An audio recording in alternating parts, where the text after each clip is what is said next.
कार्तिक कृष्ण एकादशी की कथा। धर्मराज युधिष्ठिर कहने लगे कि हे भगवान, कार्तिक कृष्ण एकादशी का क्या नाम है, इसकी विधि क्या है, इसके करने से क्या फल मिलता है, सो आप विस्तार पूर्वक बताइए। भगवान श्री कृष्ण बोले, कार्तिक कृष्ण पक्ष की एकादशी का नाम रमा है। यह बड़े बड़े पापों का नाश करने वाली है। इसका महात्म्य मैं तुमसे कहता हूँ, ध्यान पूर्वक सुनो। हे राजन, प्राचीन काल में मुचुकुंद नाम का एक राजा था। उसकी इंद्र के साथ मित्रता थी और साथ ही यम, कुबेर, वरुण और विभीषण भी उसके मित्र थे। यह राजा बड़ा धर्मात्मा, विष्णु भक्त और न्याय के साथ राज करता था। उस राजा की एक कन्या थी जिसका नाम चंद्रभागा था। उस कन्या का विवाह चंद्रसेन के पुत्र शोभन के साथ हुआ। एक समय वह शोभन ससुराल आया। उन्हीं दिनों जल्दी ही पुण्यदायिनी एकादशी रमा भी आने वाली थी। जब व्रत का दिन समीप आ गया तो चंद्रभागा के मन में अत्यंत सोच उत्पन्न हुआ कि मेरे पति अत्यंत दुर्बल है और मेरे पिता की आज्ञा अति कठोर है। दशमी को राजा ने ढोल बजवाकर सारे राज्य में यह घोषणा करवा दी कि एकादशी को भोजन नहीं करना चाहिए। ढोल की घोषणा सुनते ही शोभन को अत्यंत चिंता हुई और अपनी पत्नी से कहा कि हे प्रिय, अब क्या करना चाहिए? मैं किसी प्रकार की भूख सहन नहीं कर सकूंगा। ऐसा उपाय बतलाओ कि जिससे मेरे प्राण बच सके, अन्यथा मेरे प्राण अवश्य चले जाएंगे।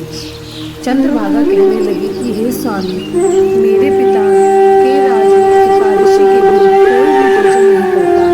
हाथी, घोड़ा, ऊंट, बिल्ली, गौ आदि भी तृण जल आदि नहीं लेते, नहीं ग्रहण कर सकते।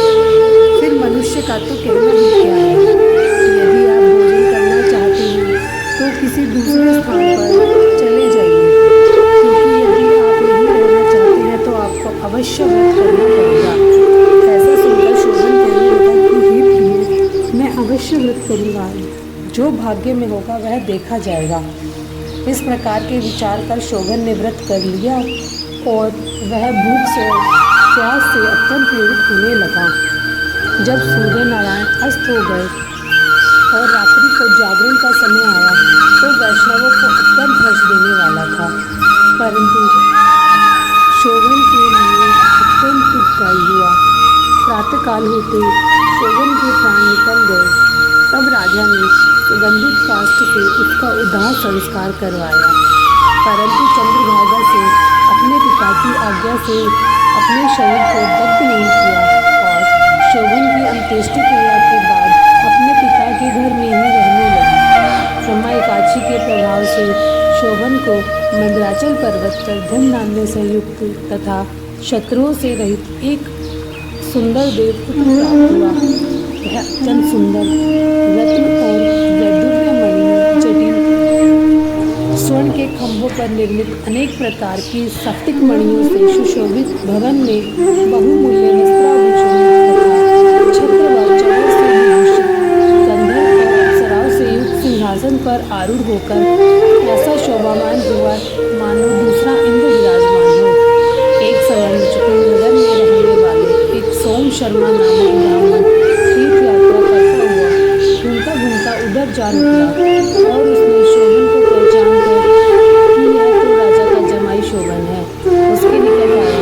शोभन ने उसे पहचान कर अपने आसन से उठकर उसके पास आया और प्रमाणित करके कुशल प्रश्न किया। ब्राह्मण ने कहा कि राजा मुचुकुंद और आपकी पत्नी कुशल से हैं। नगर में सभी प्रकार के कुशल हैं, परंतु हे राजन, हमें आश्चर्य हो रहा है। आप ऐसा वृतांत कहिए कि ऐसा सुंदर नगर जो ना कभी देखा ना सुना आपको कैसे प्राप्त हुआ? तब शोभन बोला कि कार्तिक कृष्ण की रमा एकादशी का व्रत करने से मुझे यह नगर प्राप्त हुआ, परंतु यह अस्थिर है। यह स्थिर हो जाए ऐसा उपाय कीजिए। ब्राह्मण कहने लगा कि हे राजन, यह स्थिर क्यों नहीं है और कैसे स्थिर हो सकता है, आप बताइए, फिर मैं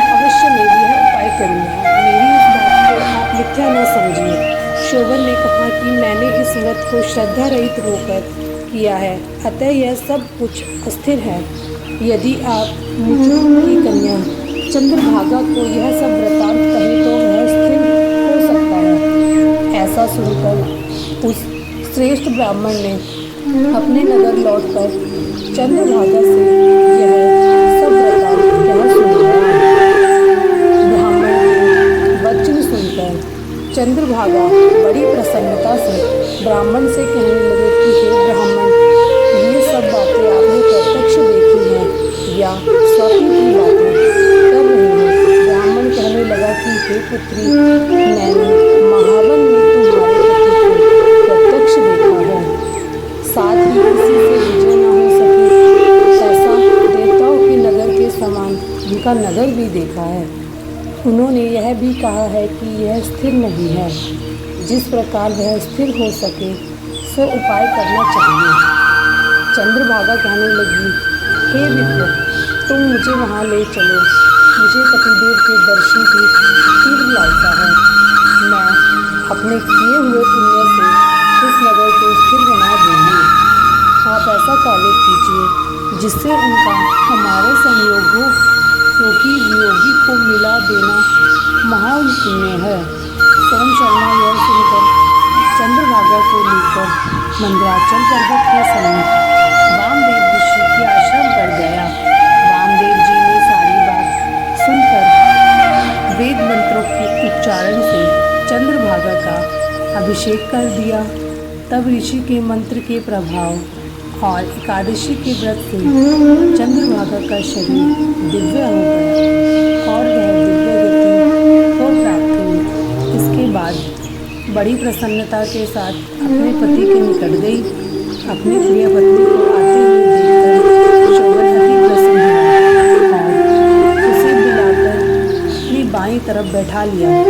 चंद्रभागा कहने लगी कि हे प्राणनाथ, आप मेरे पुण्य को ग्रहण कीजिए। अपने पिता के घर जब मैं 8 वर्ष की थी तब से विधि पूर्वक एकादशी का व्रत को श्रद्धापूर्वक करती आ रही हूँ। इस पुण्य के प्रताप से आपका यह नगर स्थिर हो जाएगा। यह समस्त कर्मों से मुक्त होकर प्रलय के अंत तक रहेगा। इस प्रकार चंद्रभागा ने दिव्य आभूषणों और वस्त्रों से सुसज्जित होकर अपने पति के साथ आनंद पूर्वक रहने लगी। हे राजन, यह मैंने रमा एकादशी का महत्व कहा है। जो मनुष्य इस व्रत को करते हैं उनके ब्राह्मण हत्यादि समस्त पाप नष्ट हो जाते हैं। कृष्ण पक्ष और शुक्ल पक्ष दोनों की एकादशियाँ समान हैं, इनमें कोई भेद नहीं है, दोनों समान शुभ फल देती हैं। जो मनुष्य इस महात्म को पढ़ते अथवा सुनते हैं वे समस्त पापों से छूट कर